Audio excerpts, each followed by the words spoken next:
this is an iHeart podcast. Guaranteed human. With no fees or minimums on checking accounts, it's no wonder the Capital One bank guy is so passionate about banking with Capital One. If he were here, he wouldn't just tell you about no fees or minimums. He'd also talk about how most Capital One cafes are open 7 days a week to assist with your banking needs. Yep, even on weekends. It's pretty much all he talks about, in a good way. What's in your wallet? Terms apply. See CapitalOne.com/bank. Capital One, N.A., member FDIC.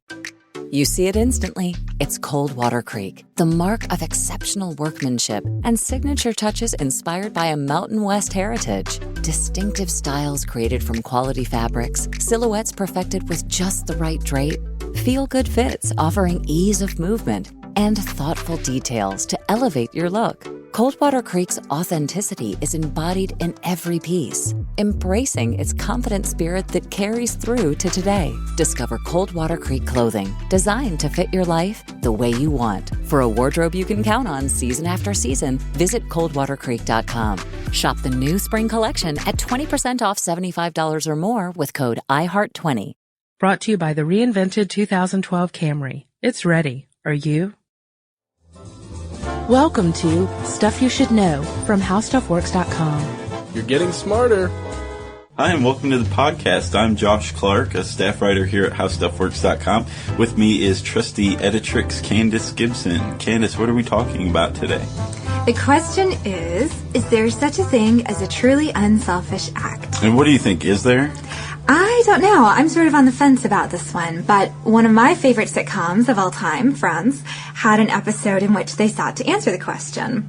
And this episode was called The One Where Phoebe Hates PBS. Season 5, I remember. Exactly. And just to bring you up to speed, she had just given birth to her brother's triplets, and Joey said that wasn't really an unselfish thing to do because it made her feel so good. So she sets out to find something that is good for someone else but not good for her in any way.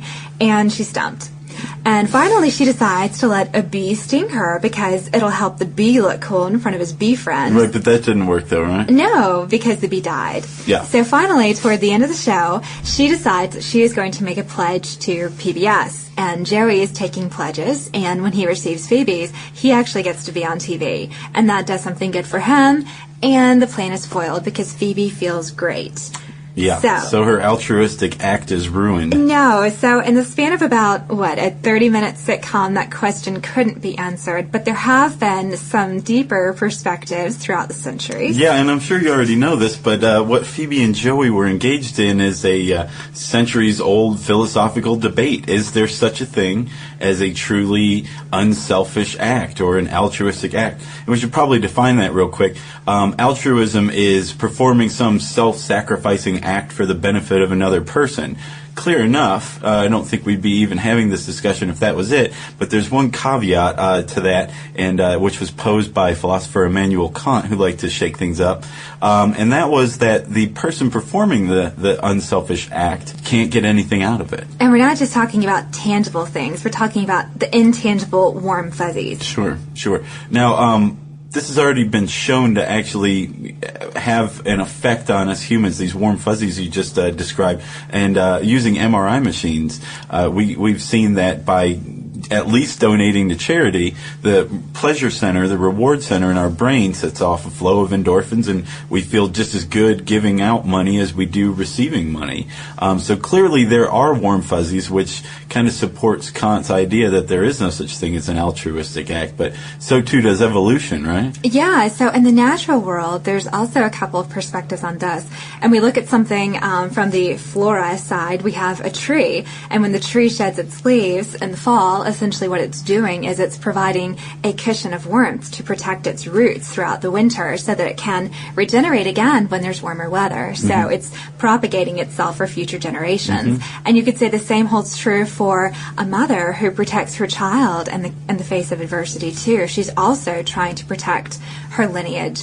But again, you know, both of these things, the tree and the mother, they get something in return. The tree gets longer life. The mother gets the love and loyalty of her child. Well, let me ask you this. What happens if the mother sees her child in the street about to be hit by an 18-wheeler, runs out, pushes her child out of the way, and is hit herself? She's not getting anything out of that, is she? Well, I don't know. I guess at that point you're sort of tapping into religion and storing up good deeds for the afterlife and final judgment, aren't you? I guess so. That's one way to look at it. That might be a question for another day, though. And we have to talk about Josh's favorite philosopher, Emil Durkheim. Now, Durkheim was he was a pretty heady fellow. He had the impression that altruism was merely a social construct that was used to control people. Basically, if we just all went around stabbing one another because we needed money rather than just going out and working for it or borrowing it, society would fall apart. To Durkheim, one of the things we have to function as a society is something like altruism, self-sacrifice for the greater good. But Durkheim's view kind of makes us all look a little bit like dopes, actually, like we're performing all these self-sacrificial acts, and under his view, the person who's benefiting from it isn't really benefiting from it. It's really all for society, which is about as depressing a view of altruism as can be. So clearly, once again, the philosophers, sociologists, and evolutionists have really screwed up the warm fuzzies, haven't they? They really have. They're trying to take the heart out of the issue. But, at the end of the day, it's all the same. If you do something nice for someone else and you happen to feel good in return, I don't think there's anything wrong with that at all. I think I agree with you, actually. Well, Candace and I are going to go not stab anyone for money, so we'll be performing our own altruistic acts. Be sure to read Is There Such a Thing as a Truly Unselfish Act on HowStuffWorks.com. For more on this and thousands of other topics, visit HowStuffWorks.com. Let us know what you think. Send an email to podcast@HowStuffWorks.com. Brought to you by the reinvented 2012 Camry. It's ready. Are you? You see it instantly. It's Coldwater Creek, the mark of exceptional workmanship and signature touches inspired by a Mountain West heritage. Distinctive styles created from quality fabrics, silhouettes perfected with just the right drape, feel-good fits offering ease of movement, and thoughtful details to elevate your look. For a wardrobe you can count on season after season, visit coldwatercreek.com. Shop the new spring collection at 20% off $75 or more with code IHEART20. Live CBS Sunday. Hollywood's biggest party is now bigger than ever. Perfect. No notes.